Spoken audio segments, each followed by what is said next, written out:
بسم اللہ الرحمن الرحیم۔ السلام علیکم۔ آج 3 جولائی بروز اتوار ہم بات کریں گے PP 158 ضمنی الیکشن جہاں پر ہو رہا ہے۔ آج وہاں پر مسلم لیگ نون کا جلسہ تھا۔ مریم نواز، ایاز صادق کا یہ بیسیکلی حلقہ ہے، اور باقی بھی جو پاکستان تحریک انصاف کے علیم خان جو لوٹا تھا اور باقی اس طرح کے جو لوٹے تھے ان کا یہ حلقہ تھا، اور آج وہاں پر مریم نواز کا جلسہ تھا۔ یہ الیکشن ضمنی الیکشن کمپین میں دوسرا جلسہ تھا مریم نواز کا، اور اس کی تصاویر میں آپ کو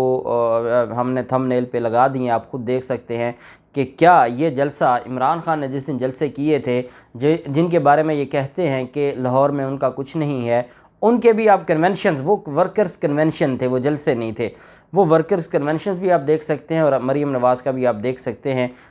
جیو نے بڑی کوشش کی ہے کہ وہ کیمرے کے ذریعے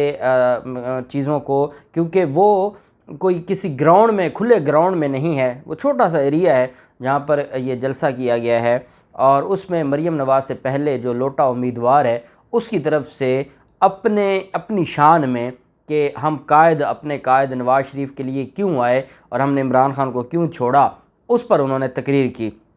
اس تقریر سے پہلے میں آپ کو ایک خالد مسعود نے لوٹوں کی ڈیفینیشن کی، وہ میں آپ کو سنواؤں گا کہ انہوں نے کیا ڈیفینیشن کی۔ یہ پرانی ڈیفینیشن ہے، وہ ویڈیو میں آپ کو چلا کر آپ کو سنواؤں گا، اور ساتھ آج شیخو پورہ میں بھی لوٹے کے نعرے لگے ہیں، اور یہ پاکستان تحریک انصاف کے منحرف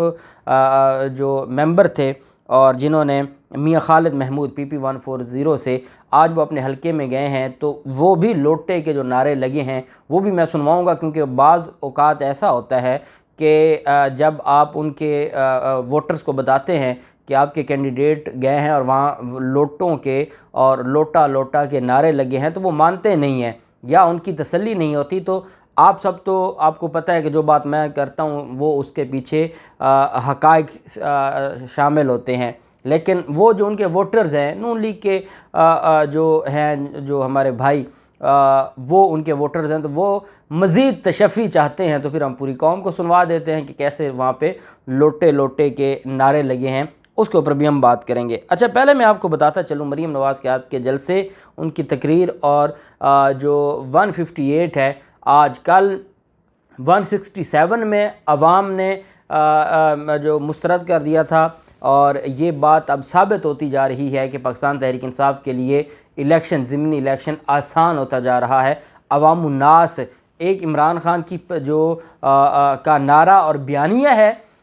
جو آپریشن رجیم چینج کا، اور دوسرا مہنگائی، ان دو چیزوں نے نون لیگ کو زیرو پر کھڑا کر دیا ہے۔ وہ کیسے، اور آج کے جلسے میں وہ کیسے نظر آیا، اس کے اوپر ہم بات کریں گے۔ ایک لڑائی جو شروع ہوئی ہے مسلم لیگ نون میں، وہ اسحاق ڈار کی واپسی کے حوالے سے ہے۔ اسحاق ڈار نے خود بھی یہ بات کہی ہے کہ وہ جولائی کے تیسرے ہفتے میں واپس آ جائیں گے، اور کہتے ہیں جی کہ میں اپنے ڈاکٹرز کے ساتھ مشورہ اور جو میرا علاج معالجہ ہے وہ ایک دفعہ میں دیکھ لوں، اور اس کے بعد پھر میں پاکستان واپس آؤں گا۔ ساتھ انہوں نے یہ بھی کہا، جب ان سے یہ سوال کیا گیا کہ آپ تو واپس جا کے وزیر خزانہ بن جائیں گے، مفتاح اسماعیل گھر چلے جائیں گے، آپ ان کی جگہ وزیر خزانہ بن جائیں گے، تو کہتے ہیں جی کہ میری جو ڈیوٹی میرے قائد لگائیں گے نواز شریف، تو میں وہ پوری کروں گا۔ ساتھ سوال کیا گیا کہ کچھ مسلم لیگ نون کے رہنما اور MNAs کہہ رہے ہیں کہ جو اگر واپس آتے ہیں اور مفتاح اسماعیل وزیر خزانہ ہیں تو مفتاح اسماعیل کو ہی رہنا چاہیے اور باقیوں کو نہیں رہنا چاہیے، یا جو اسحاق ڈار ہیں ان کو، کیونکہ ان کا یہ ماننا ہے کہ جب مشکل وقت تھا جماعت پر تو اس وقت مفتاح اسماعیل یہاں پر پیشیاں بھگت رہا تھا اور اسحاق ڈار بیرون ملک بھاگ گیا تھا اور لندن کی سیر کر رہا تھا۔ آج ان کو کیسے خیال آ گیا پاکستان کا، اور وہ کیسے پاکستان کے خیر خواہ بن گئے، یا مسلم لیگ نون کے کیسے خیر خواہ، تو یہ ساری امپورٹڈ حکومت نہیں ہے لیکن یہ مسلم لیگ نون کے کیسے خیر خواہ بن گئے، یہ ایک سوال۔ تو اس پر پھر انہوں نے سختی سے کہا کہ میں وہ کرتا ہوں جو مجھے نواز شریف کہتا ہے، میں کسی اور رہنما کی بات سنتے ہی نہیں ہوں، میرے لیے اس کی حیثیت ہی کوئی نہیں ہے۔ بات بھی ٹھیک ہے، اگر شاہد خاقان عباسی کا ہے یا خواجہ آصف کا ہے یا احسن اقبال کا ہے، ان کی کیا حیثیت ہے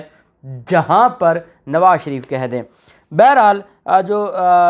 سابق وزیر خزانہ اسحاق ڈار کی پاکستان آمد کی خبروں کے متعلق مسلم لیگ نون کے جو سینئر رہنما ہے وہ مفتاح اسماعیل کی حمایت میں اب سامنے آ گئے ہیں، اور انہوں نے کہا ہے، خواجہ آصف نے کہا ہے کہ مفتاح اسماعیل وزیر اعظم کی ٹیم کے محنتی ترین ارکان میں سے ایک ہیں اور ان کو اپنے عہدے پر برقرار رکھنا چاہیے، وہ ہر وقت اسٹیک ہولڈرز کو دستیاب رہتے ہیں۔ انہوں نے کہا کہ بدقسمتی سے ان پر مسلم لیگ نون کے اندر سے بھی تنقید ہوئی ہے، مگر اس وقت مفتاح اسماعیل کے ساتھ یکجہتی کا اظہار کرنے کی ضرورت ہے۔ سابق وزیر اعظم شاہد خاقان عباسی نے کہا کہ پاکستانی معیشت سے متعلق مفتاح اسماعیل کے علم کا پاکستانی سیاست میں اور کسی سے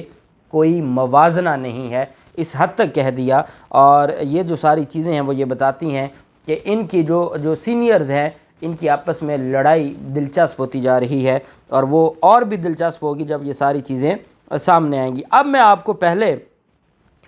جو شیخو پورہ میں ووٹ مانگنے کے لیے پاکستان مسلم لیگ نون کے امیدوار میاں خالد محمود PP140، جو میں آپ کو پہلے کہہ چکا ہوں کہ شیخو پورہ کی 140 تو پاکستان تحریک انصاف کو مل چکی ہے، وہاں پر لوگوں کا بڑا سخت ریاکشن ہے، اور مسلم لیگ نون کے لوگوں کا، یہ میں مسلم لیگ نون کے ورکرز کو یہ کہوں گا کہ یہ آپ کے لوگوں کا رد عمل ہے کہ وہ حلقے میں جاتا ہے اور وہاں پر آج یہ سینکڑوں لوگ اکٹھے ہو گئے، اور یہ سینکڑوں لوگ اکٹھے ہو کر وہاں پر نعرے بازی کرتے ہیں میاں خالد محمود کے، اور وہ لوٹے لوٹے کے نعرے لگاتے ہیں۔ یہ ان کی گاڑی ہے، اور ان کی گاڑی کے سامنے سارے ورکرز آ جاتے ہیں اور وہ آ کے نعرے لگاتے ہیں۔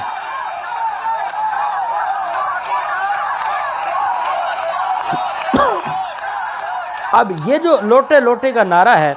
یہ کافی دیر تک چلتا ہے، اور وہ کمپین کیے بغیر وہاں سے چلے جاتے ہیں۔ تو ہم بھی کہیں کہ یہ لوٹے لوٹے کیا ہوتا ہے، سمجھ نہیں آتی تھی نا کہ یہ لوٹے کی اصل حقیقت کیا ہے، یا اس لوٹے کے پیچھے کو وجہ کیا ہے۔ تو وہ آج میں PTV کا ایک پرانا پروگرام ہے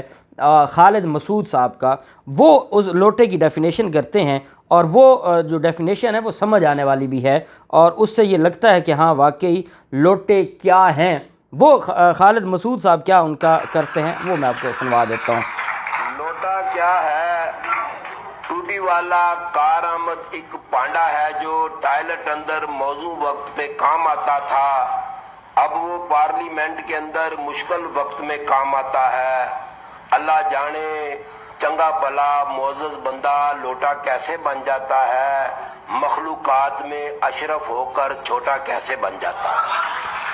اب یہ ڈیفینیشن کہ لوٹا پہلے کیا ہوتا تھا اور اب کیا ہے، اور انہوں نے اس بات کا دکھ کا بھی اظہار کیا ہے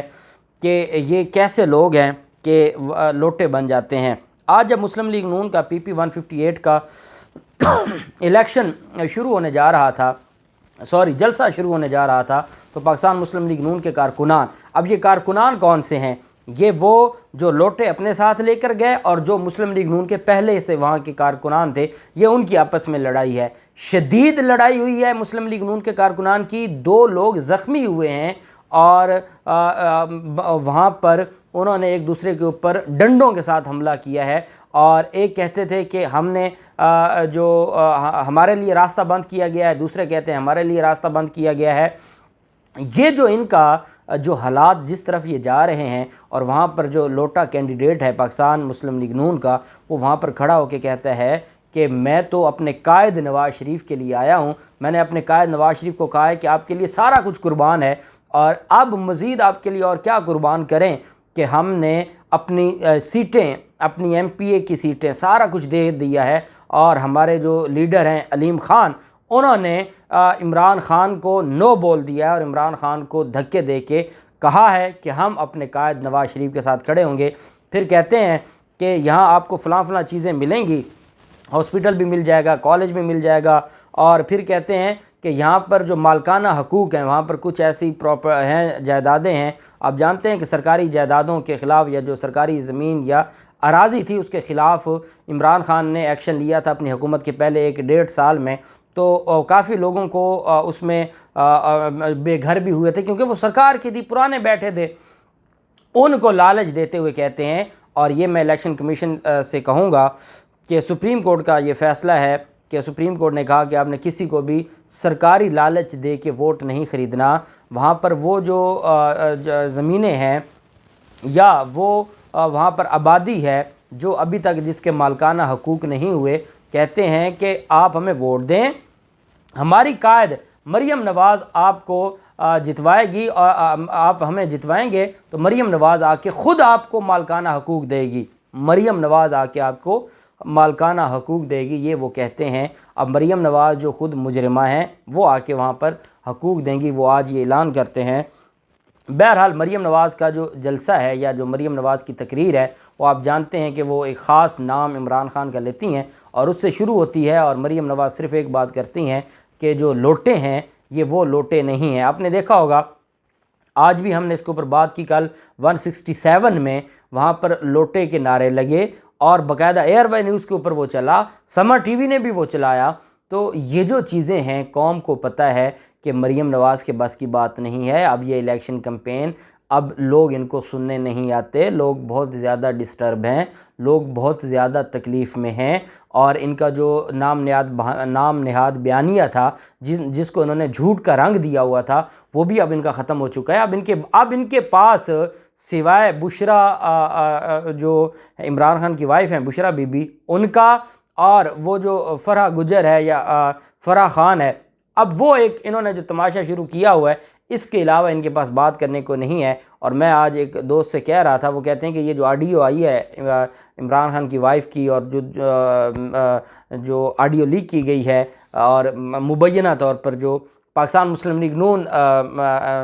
کہہ رہی ہے کہ یہ آڈیو اوریجنل ہے، میں نے کہا کہ اگر وہ آڈیو اوریجنل ہوتی تو کبھی بھی عطا تارڑ کو بٹھا کے پریس کانفرنس نہ کرواتے۔ اگر وہ اوریجنل ہوتی اور ان کے پاس کوئی ثبوت ہوتا عمران خان کی بیوی کے خلاف، تو مریم نواز کرتی۔ یہ جھوٹ کے لیے رکھا ہوا ہے کہ جب بالکل ٹوٹل جھوٹ ہو تو عطا تارڑ کو بٹھا دیتے ہیں، جہاں پر کوئی 80% جھوٹ ہو پھر مریم اورنگزیب یا عظمیٰ بخاری کو بٹھاتے ہیں، اور جہاں 50% جھوٹ ہو وہاں پھر مریم نواز خود بیٹھتی ہیں۔ تو یہ جو چیزیں ہیں وہ بتاتی ہیں کہ قوم اب بے وقوف بننے والی نہیں ہے۔ مریم نواز نے بڑا گلا پھاڑا ہے، اور عمران خان کو کہ اب آپ کے نمبر بلاک ہو گئے ہیں، اب آپ کو فوجی یا فوج کے جو سربراہان ہیں وہ اب آپ کی کال نہیں سنتے، اب آپ کو کوئی مانتا نہیں ہے، اب آپ کو NRO نہیں ملے گا، یہ ہے وہ ہے۔ قوم نے دھتکار دیا ہے، اور قوم نے رد کر دیا ہے، قوم نے مسترد کر دیا ہے۔ اب دیکھنا یہ ہے کہ جو 17 جولائی کا دن ہے، جیسے آج عوام نے تو اپنا پیغام، میں نے آپ کو 140 PP جو میاں طاہر محمود جو شیخو پورہ سے، ان کا بھی بتا دیا ہے۔ میں نے آپ کو آج 158 کا، کل ہم نے 167 کا بھی میں نے آپ کو بتایا تھا، میاں خالد محمود جو شیخو پورہ سے ہیں۔ تو یہ چیزیں بتاتی ہیں کہ اگر الیکشن ہوئے 50% بھی صاف اور شفاف، تو عمران خان کو کوئی نہیں ہرا سکتا، اور عمران خان کلین سویپ کریں گے۔ اللہ پاک پاکستان کا حامی و ناصر ہو۔ بہت شکریہ، اللہ حافظ، پاکستان زندہ باد۔